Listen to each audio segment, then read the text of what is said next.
আজকে নিয়ে এসেছি ডাটা, কাটবো খটাখট করে, ডুমুডুমু করে। কেটে কি করব বলো তো? মাছ দিয়ে ঝোল করব। তার জন্য কেটে নিয়েছি। সাথে এই যে আমটা দেখছো, আমটা কিন্তু আমি মাছের ঝোলে দিব না, এটাকে কিন্তু আমি চাটনি করব। এনেছিলাম খাওয়ার জন্য, কিন্তু খাওয়ার যোগ্য না হওয়ায় এটাকে চাটনি বানাতে হয়েছে আমাকে।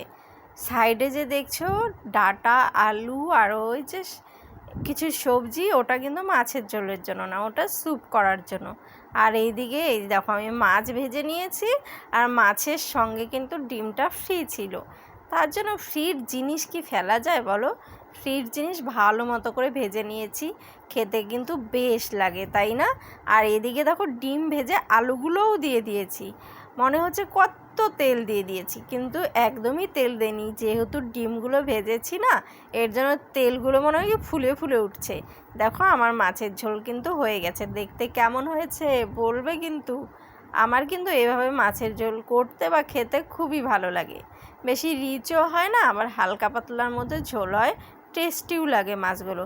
এদিকে কিন্তু স্যুপটাও হয়ে গেছে। দেখো আমি কিন্তু বলেছিলাম মাছের ঝোলে দিব না, স্যুপ বানাবো। এই যে আমটা, ওই যে আমটা দেখিয়েছিলাম, আমটার চাটনি বানিয়ে ফেলেছি। বলো ঠিক করেছি কি না?